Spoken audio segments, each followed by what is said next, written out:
This leader is provided to facilitate adjustment of focus. Please be aware there are spoilers contained in this video presentation. 'Cause I will peep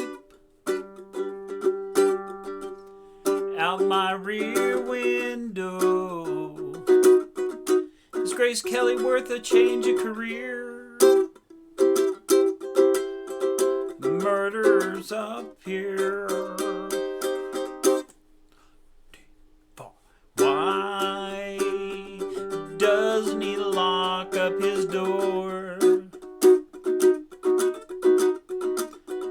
Now he's falling out. He's falling out down to the floor. Rear Window was released in 1954, directed by Alfred Hitchcock. It was nominated for director, writing, cinematography, and sound, and it didn't win nothing. That's not surprising. This was a lot duller than I remember it in high school. It had more of a Vertigo kind of sense to it. Not too bad. The last 15 minutes I actually thought were pretty entertaining. I watched it at the new $1 Million Theater in downtown Los Angeles. It's a classic movie palace that was built in 1917. It hasn't been restored. The experience of going and seeing it at a classic movie palace was pretty awesome. So the seats that I was sitting in were 90 years old. And I think that helped because one of the elements of this movie is that you're frustrated because you're stuck and everything is from one perspective and you can't move and he can't move. And my chair was kind of uncomfortable. So I'm constantly like moving around and like, it's like, and you can't quite get to that spot. And I think it really helped kind of put you in the mood of the movie. I have never seen a better exploration of voyeurism and why it's so uncomfortable. There were huge chunks of this movie where I was like, man, I'm a little embarrassed to be watching this. What if she turns around and sees you? Look at her. Yeah, dude. Stella and his girlfriend are both cool with him just incessantly staring out the window. That they're just like, oh, okay, cool, yeah.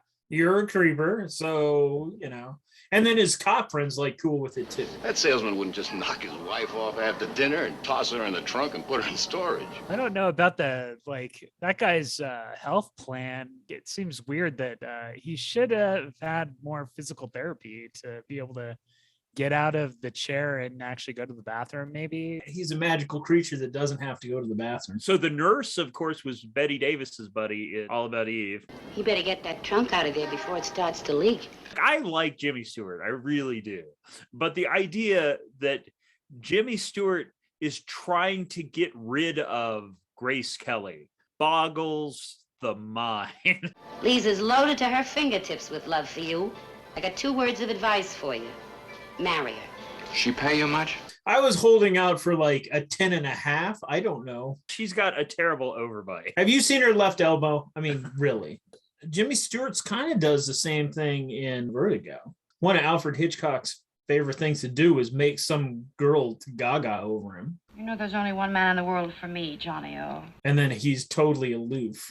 I don't know. Hitchcock's a weirdo. So even though you warned me that Raymond Burr was in this, from the distance, I didn't recognize him. And then the first time you get the close-up with that weird ass hat, dude, is that the hat from The Godfather? The gardening hat? But it's like, Raymond Burr! The guy that was introducing the movie yesterday was talking about how Raymond Burr is made up to look like David O. Selznick, the producer. And it's because Hitch had to do a couple movies with him and didn't like the experience. And so he made the villain look like... He's a peach. Genius for sure. And this movie has a lot of similarity to Nolan in that it's kind of like, what you couldn't do. That single focus, the single point of view, I hadn't realized being able to switch cameras and move things around. It felt very confined. Yeah, it was certainly an experience. But, along with Rope, cinema on a dare. Yeah, doing the movies backwards, doing them in a single take. And I think that there's some artistry to working within the confines. If given a chance between watching this or North by Northwest, Well, I'll watch North by Northwest. Thank you very much. I like the fact that Raymond Burr can't get to Jimmy Stewart fast enough while he changes 4 light bulbs in his flash. That type of flash is what they made the lightsaber out of. Do they not have door locks in 1954? He couldn't get up to his door lock Oh, because he's got a non-accessible apartment. And his nurse didn't lock the door on the way out. Well, and did I miss the part where they saved the Lonely Heart? No, the music saves Lonely Heart. She hears the guy playing the song. She says, "Oh, this meant so much to me." That's, yeah. Stella was wrong about Miss Lonely Hearts. The fact that Jimmy Stewart knows exactly how much bail is for burglary, just right off the top of his head. It's like, oh. Well, I would think that, being a peeping Tom, he might know that. The cop friend is more concerned with the fact that he has a lady visitor for the night. Do you tell your landlord everything?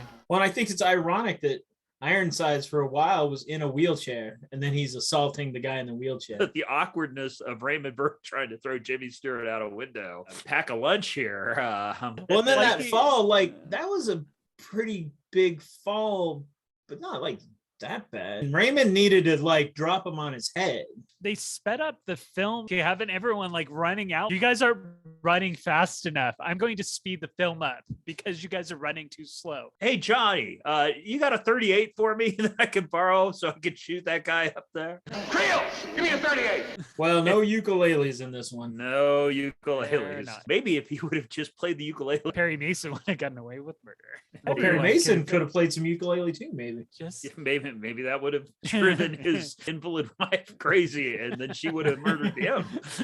Well, that's if he had a banjolele. Evangelele, that'll do it. She sure is the eat, drink, and be merry girl. Yeah, she'll wind up fat, alcoholic, and miserable. Stella had some of the greatest lines in this. I'm gonna give it 2 ukuleles. I enjoyed it. It wasn't a favorite, but yeah, it was all right. And Grace Kelly, Smoke Show. Yeah, I'll give it 2. I mean, it wasn't awful. I think it was a little long in the tooth, but I think Hitchcock leans that way. I too would give it 2. I thought it was better than Vertigo. I'd watch it again before Vertigo. It's over.